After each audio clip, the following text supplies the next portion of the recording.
Good morning, John. Hey Phil. You well? Always well, mate. Good to see you again. And you? I'm very well. What shirt we got on today? Tell me about it. This is I got to get it appropriately right because we missed the last one. I've seen a copy world. Yep. No full name on there. This is the perfect union. So it's a Vegas League team that after we won trips 11, 12, 13, the league decided that we need to change our handicaps. Okay. So to do that, we couldn't maintain the same team. So obviously we've had to revamp the team, and we had to cut two of our players. So perfect union was effectively two other players merging into our team. Yeah. And that was this, must have been, I'm guessing it was around 2015. But yeah, nice shirts, and obviously I was with Copy World back then, good company. I worked for them for 6 years, and they were kind enough to sponsor shirts for all those 6 years. So it was a good thing. But yeah, Vegas League, still going strong.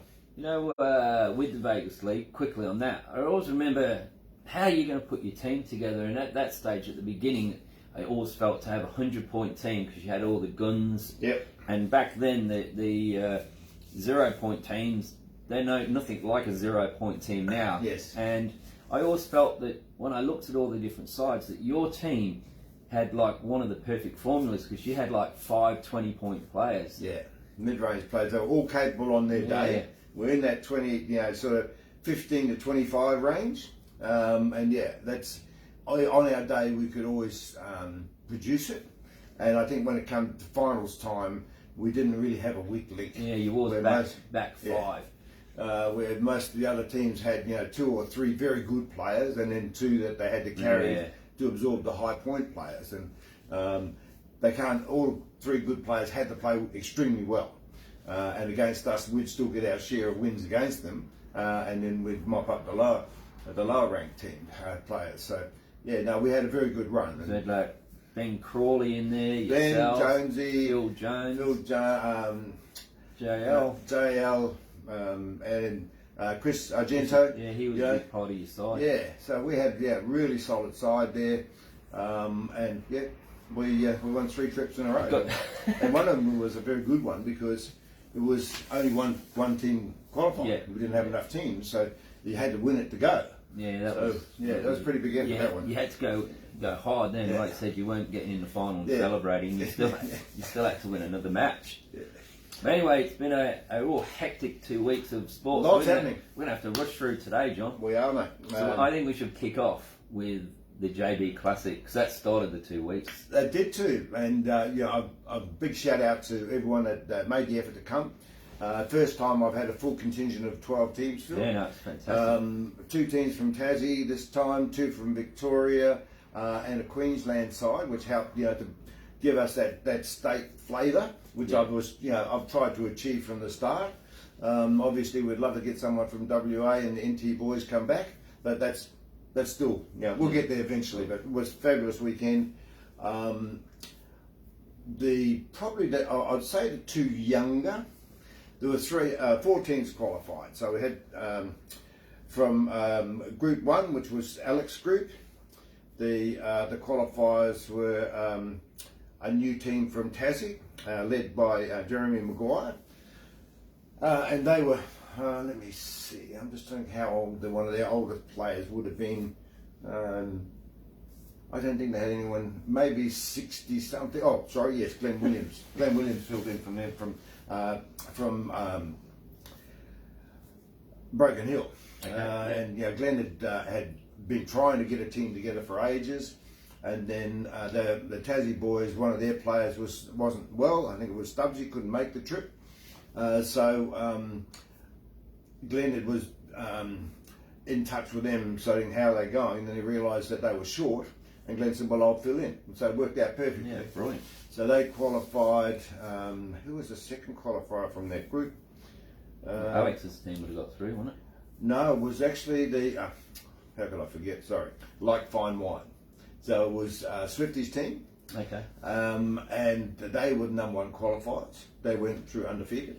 Yep. And in our group we had Roland Green, so a bunch of new 50s, with the exception of PK. They were all Roland Green, the team was actually led by Jason Ahmed, Roland Green, Darren Munchenberg, number one qualifier for the state, for the Masters team, State Masters, and then Peter Kennedy. We all know Pico's a really solid performer that likes the bright lights and does seem to actually find a bit extra when it's important. And then another young team, relatively new team, Darren Waite put together a new side, because I met Mark Kerwood at the Old Dogs in Hobart earlier this year, and he was keen to come, and he did. So there was actually Darren Waite, Mark Kerwood, Tony Maskey, and Tony plays more of a snooker player in Victoria than pool, but loves the game. And was number 4, and Stevie McCormick. So really solid side. And those two teams qualified from my group, and they end up in the final. So those two teams won both their semis to go meet again in the final, and then Reilly and Jason, fantastic final, really exciting final, went to the wire, and Jason plays a great shot to try and close the game, and gets a bit stiff, snookers himself on the black, and then plays across the table and knocks the black in. As you did. Yeah, so very exciting. Well done to the guys. A great roll up. We had a brilliant night on the Saturday night out at dinner, and then Sunday night I caught up with most of the interstate guys. We had another bite and a few drinks and slapping each other on the back. What about the singles? Singles, obviously. I thank you very much, Phil, for actually being a part of that, because I know you couldn't put together a team or be part of it. You've got a lot of other obligations being a family man. But certainly singles, we had 51 entrants, and the Iceman strikes again. Yeah, Pest. So he's actually he's proving that there's still plenty of life there. After that great win over in Canberra, and then I won't say this was more testing. It's a different test, and we expect him to excel, but it's always harder for Alex at home. Yeah. Because this is his room. And he's running. Yeah, he's running the tournament. He helps me run the tournament. He's watching staff, making sure the tables are brushed, and he brushes and pads the tables after each round, and he's just constantly on the go. So the fact that he can still maintain his concentration and play to such a high level at home is full credit. But yeah, he actually beat Dwayne Bauer from one of the Queensland boys, and Dwayne played really well. He got me in the quarters, played great, and I thought, wow, this guy's, I didn't remember him being that good, because I'm playing all right. And but he actually played really well against me. I thought, okay, well, he's got to be some chance. And sure enough, he's made the final, but he didn't bring his best game in the final. Okay. Sort of Alex still has that intimidation factor for those interstate guys that just remember him going every time they still punch drunk from all the beatings he's given them the last 30 years. So it certainly had some effect. He did run a really nice rack to get on the board, because it looked like it was going to be whitewashed at one stage, and there's nothing more embarrassing than that happening, and we've all had one at some time.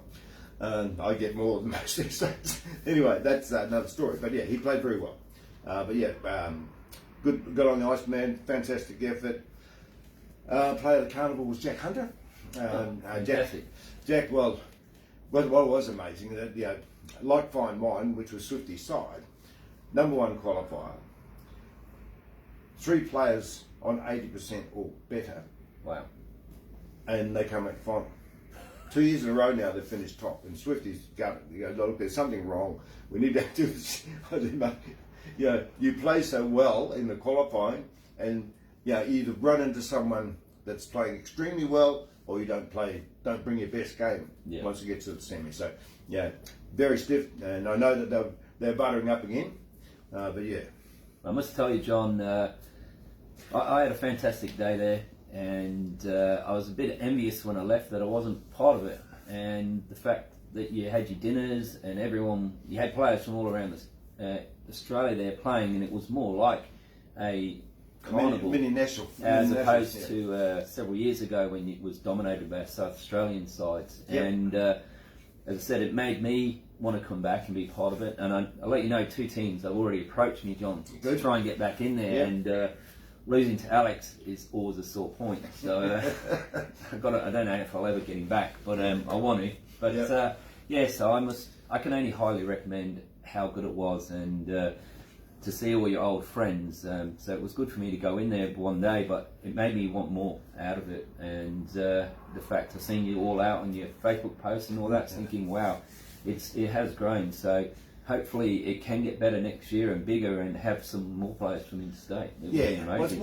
more about trying. I don't want it bigger. We still want to keep it as compact as it is, because now the guys can fly in Friday lunchtime and go home on Monday lunchtime. Yeah. If we increase it to more teams, then we have to spread it out for over at least one more day. Yeah. And I think at 12, we're giving everyone a chance to field a team from interstate. Yeah. I just still need to maintain those teams that have been loyal to the tournament here in South Australia. And obviously people still want to see people like Mick Dalla play, Alec Bernardus, myself. Well, I'm the host, I suppose I've got to put a team in. So yeah, we're going to have a minimum of 3 teams from here. There's no way I'm going to get Jason's team out now. They're the defending champs, so how can we be going? So we're going to have a minimum of 4, which allows us now 8 teams from interstate, and we've only got 5 at the moment. So we've got room. Still some wriggle room. We've got some wiggle room there to get down. Obviously WA, mainly because WA and South Australia feel that was our original rival. Yeah. We went back and forth for the first few years of the Nationals, and absolutely fantastic matches, great rivalry, and great friendships. These guys were good guys, and we fought tooth and nail in a match, but afterwards we'd have a chat and have a beer, and that's the beauty of any sport, I think. I know that even the fierce contact games like league and rugby league and rugby union, afterwards, they sit around afterwards and have a beer. Well, you know what, John? In my spell in the Nationals and representing South Australia, I always remember, this is burned in my mind, is when South Australia lost to Western Australia in the final here in Adelaide. And Sonny Lister and the WA team started singing "Who's Afraid of the Big Bad Wolf." And I always remember that, John. So I just let Sonny know that I don't recall ever losing to Western Australia since that day, because I always remembered how it hurt when they sang that. But I still remember that in West Lakes that night, and they started singing that song. Yeah, well, and that's a good thing, though. That I think, in its own way, it's even a tribute to us. The fact that we were so dominant that we were termed the Big Bad Wolf. We were hard to get past. We were hard to beat, mate. We won so many championships, over the years. As I mentioned last time, I think one of our other strings is that the Vics now probably have the whip hand, and it's up to us to try and raise our game to beat them. But certainly for probably 25 years, we were the top dogs, and the records spell that out. Now, what else has been going on? Well, I've got plenty here. I've got we had the Queen's Birthday 6 Red Championship, and we had the final during last week, which was won by Mohan. He defeated Chris Wilmer 5-2 in the final. The score was definitely a lot closer than 5-2, but it's a fantastic effort on Mohan winning the event, and secondly on Chris Wilmer making the final. And Chris he plays in the 8-ball, he plays in the Vegas League, he plays in City of Adelaide, he plays here in Snooker, and he's a player that's come a long way, and he's improving all the time. So I was rapt that Chris made the final, and congratulations on Mohan on winning it. He played fantastic. But John, just before that final, on the 2 weekends ago, we had the Nepalese Snooker Championship. We had a fantastic day in here. We had like 16 players. It was a community event. Nepalese music playing. From Nepal. Better get this right. They had food in here. They had banners, and they held an event all day, which was fantastic. It was really, really good. And to one of the locals from here, Hikmak Tharpa, beat a player called Bisham. I can't remember his surname. Bisham. He beat Bisham in the final. I'm very sorry, Bisham. I can't remember his surname. But it was a fantastic day. And so in 2 days, the guys from Nepal on top of the world. They win the 6 Red and they win their championships. That was really good. Can I interrupt? Yeah. If you'd have told me this, I could have brought something, a special tribute in. Yeah. Because I have to have a kukri. Yeah. Now, the kukri is a Gurkha knife. Yep. And the Gurkha regiment, which fought for the British Army for all those years, was actually Nepalese. Okay. And they were revered warriors. Yeah. Virtually, I think you'd call them the modern day ninja. Okay. Yeah, they struck fear into people because they'd like to actually go out at night time and take the odd head, just as a trophy. And I know during the trench warfare in World War I and II, they were, if the Germans knew the Gurkhas were around, they were on high alert full time. So yeah, well, that was a fantastic day, and the repercussions for that, John, is someone from the Indian community has contacted Snooker SA, and we're holding the Indian Snooker Championships here on the 6th of August. So it's really cool that happened. But well, you got a few quality players here, Indian players, haven't you? Yeah, well, I was amazed at the standard of the guys, the Nepal players. John. The guy that lost in the final, I'd never seen him before. He had a queuing action about that long. His bridge, was about that long, and he just kept knocking balls in. Where's this guy been? But yeah, no, it was a fun day, and we had a great time. So thanks for the players that supported that event. They even had spectators in here and everything watching it, John. So that was fantastic. Great. And we also had some T140 events, which in the Billiards was won by Arthur Cronus this week. A few foes we all know. We've mentioned Arthur recently. Then on the Thursday night was won by Gary Hazel, and that was in our league comp. And then on Friday night, the cash event, Peter Udich won it. So the T140 is also getting momentum, John, and anyone interested in playing in the snooker or billiards T140s, we're running them on Tuesday, Wednesday, Thursday and Friday nights now because we're in between seasons. So our snooker team seasons will be starting in 4 weeks' time, and we've got these short mini T140 seasons happening. So anyone interested in that, please come along. And what about yourself, John? Any?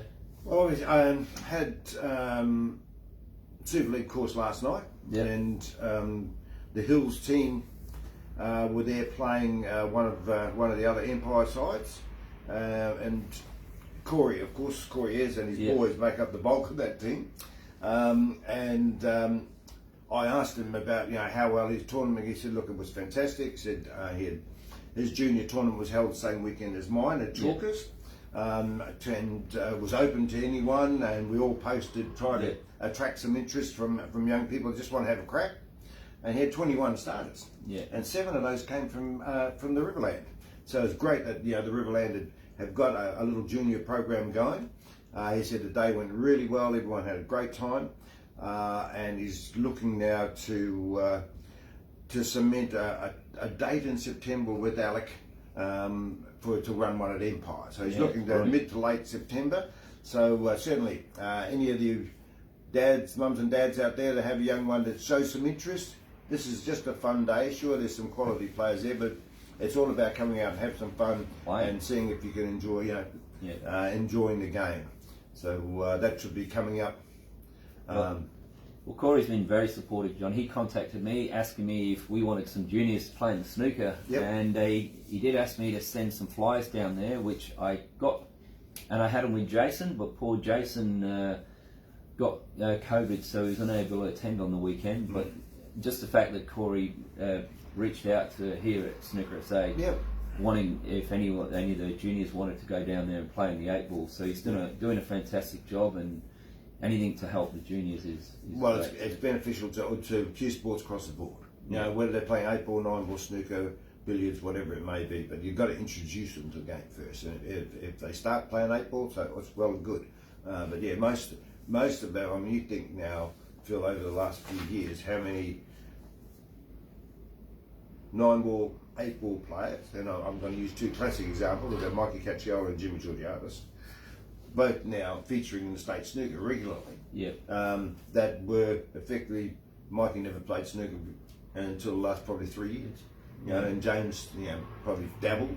Well, one's won it, one's made the final, and James made the highest break last year, 112 in the state title, which is amazing. So it just goes to show that we need to expose juniors while they're still juniors to all the different codes. Let's not be too specific trying to push them down one channel.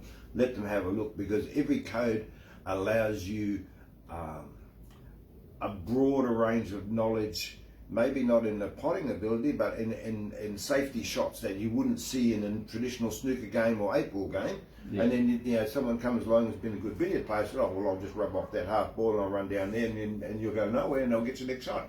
Right. So it's something as simple as that. But there's certainly benefits to having juniors play all the codes. Yeah. There's something to be gleaned from every one of them.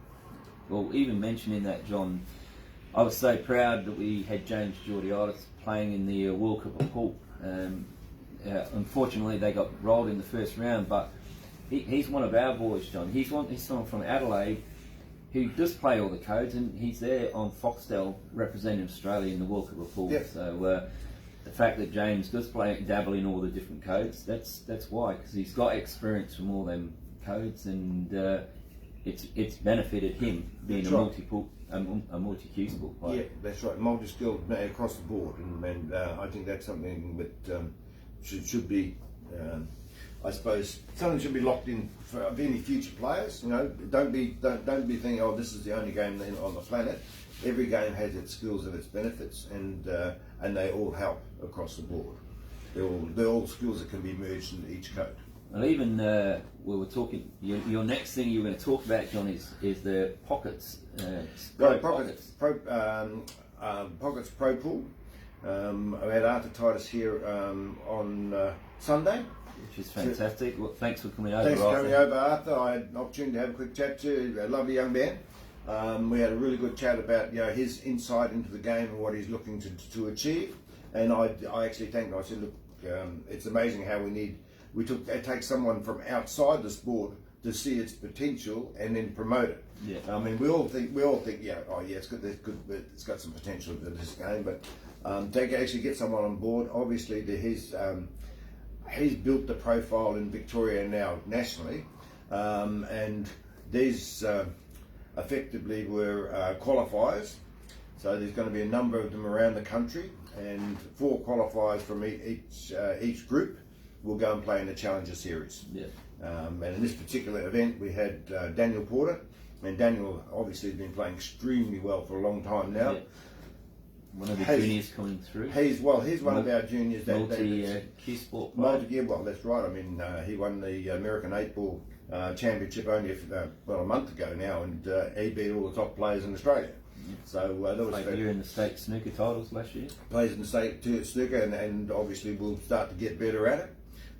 Snooker hasn't been his preferred code, but I know he will get better if he puts on it. Just one of them, another examples of them players that play all the codes. So Daniel was one of the qualifiers. Ian Hinton, Rising Star, yeah, and from the Eyre Peninsula.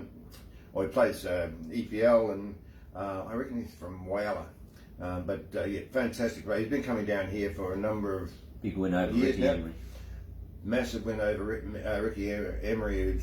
Ricky hasn't been playing full time, but he's put in a bit of time lately, and he was hitting the ball beautiful. So to get over Ricky was a fantastic effort. But Ian's been playing well for a while now. He made the final with Johnny Walker this year as well. So great, well done there. David Rothel. The Roth. David, we know, has always been a highly skilled player, and if he put his mind to anything, he can make state sides of whatever code. And snooker's about the only thing he hasn't put full time in. And he's played in the state snooker as well. He's another one of the Ricky Emery. And Ricky, that's right. He's a state snooker champion as well. That's so right. it's just it is important that they play all the codes. But we'll get back to the 8-ball. And then the final qualifier was a bit of a surprise, and I always have a soft spot for this guy, and he is a very good player. Well, yeah, he's nicknamed the Terrorist, but he's a fantastic player. And why the Terrorist? He's the most gentle person you ever meet in your life. He's probably the biggest misnomer of all time. He should never be named in anything but that. Now, he's pretty scary on the table. I think that's where it came from. But yeah, a hell of a nice fella, and for Ricky Watson to get through a tough field. Yeah. I know Mikey Cacciola was in that field. Johnny Lehman played. I'm just Jimbo, So and Nake, Jim, probably the who's who, except for Alex and James Della, because they're already qualified. So. Yeah. So that's right. There's sort of a great lineup, and those 4 qualifiers will go into the Challenger Series next year, and from that Challenger Series, 4 of them will then go up to play in the main series. So it's a great opportunity, and great that Arthur is actually now spreading the tournament, giving other people opportunity to come into the tournament. That's also another brand, isn't it, John? It's another game, it's another rules. So new tables. So. That's. I mean, eventually we're going to have to get back to one code. We keep talking Olympics forever. Yeah.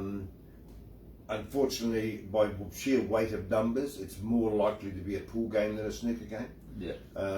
Because by weight of numbers, there's millions of pool players. Yeah. And lots of different disciplines, but the code that they're playing is very, very similar to the Vegas rules. Yeah. It's all one shot.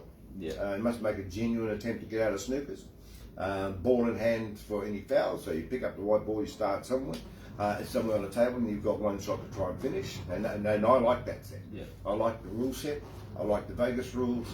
Who knows what's going to happen down the track? I know that last year at the World Body AGM, there was some discussion about changing from what we know as 2-shot rules now to this style of pool.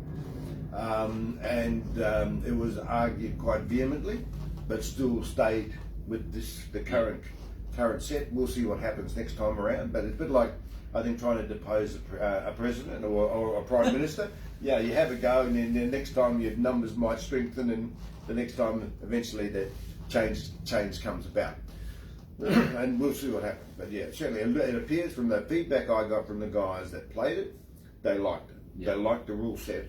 And who knows? I mean, I'm part of the committee here in South Australia, so I'm only talking personally, not on an official rate here. But it appears, and I've certainly I haven't played this particular set of rules, but I'm sure that having played Vegas as long as I have, I shouldn't have too much trouble adapting. But we'll see what happens down the track. But great effort, Arthur. Thanks again. Pro pool, bigger and better. Big thumbs up here. Yeah. And talking of more 8-ball successes, John, is the Salisbury 8-ball Association. Yep. They had their grand finals in the last couple of weeks. So I know on the Tuesday night that Hit and Hope are the premiers, and I think we'd already spoke about them winning it. But the B grade or the major B league was won by Nice Tracks. They defeated Hit and Miss in the final. And then on the Wednesday night, they had Chaos defeated Hot Shots 8-6. In the B section was Nice Tracks defeated Lynx 8-5, and Two Shot defeated Eureka Oddballs 7-6. So I know that Salisbury 8-ball are doing a lot of work. They put a lot of time and effort into it. They're supported by Dominic Caruso down at Caruso's. He constantly is in touch with me, lets me know what's going on down there. So Dom, I'm really pleased that you keep that information coming through, and I'll feedback as much as you can. We did mention that Salisbury won the carnival, and it was confirmed that they defeated Air Peninsula 1 8-0 in the final, John. So, Gavin and Stacey would have flexed their muscles with the rest of their players, but what that's highlighting to me, John, is that the Salisbury Association is having an impact in 8-ball. They've got some very strong players. Absolutely, and obviously well supported by the Caruso family. Great league. It's been going a long time. Salisbury League's been going a long time. I mean, like most of the leagues here, the BAS, or what was known as the South Australian 8-Ball Association, or the 8-Ball Association of South Australia. When I first got here, Phil, and we might have mentioned this in the past, that 1967, they had 5,500 players. Wow. 5,500 registered players. like, you know, and yeah, we'd be lucky to have 5,500 players in South Australia now, across all the associations. That's how many players they have just in here. John, I remember when I won my first state singles title, that tournament went for months, and you were playing round robins 4 or 5 weeks just to get in the last 32. Yep. There were so many players, you know, it was crazy. There were 400 players in the state singles title, let alone in the league. Yeah, well, that brings us to our state singles just about to start. I'll just sort of touch on that. We've still got a number of weeks of qualifying to come, but they start next weekend. Next weekend's full. I think we've got 32. Oh, actually, I think Sunday is available. So Thursday, on the Saturday the 2nd, with 32 players. That's full. That's max. We're not doing any more than that. On the Sunday, I think we've still got 2 sections, at least 16, and then we've got 2 more weekends of qualifying still. So yeah, there's every chance we'll have over 100 players playing the state singles this year, which is what we want. Yeah, I mean, we need to have as many people competing. The more competitors we have, the stronger the competition becomes, and it just means that everyone's tested to the limit, and that's what we want. We want whoever wins our title should be a top shelfer, because you know they've had to earn it. Well, we've also got the South Australian State Snooker titles coming up, John, which is in 4 weeks' time, 31st of July, which I talked a little bit about that before on our next show. But we have got the Australian Ladies Snooker and Billiards happening here on the 14th through to the 17th or 18th of July.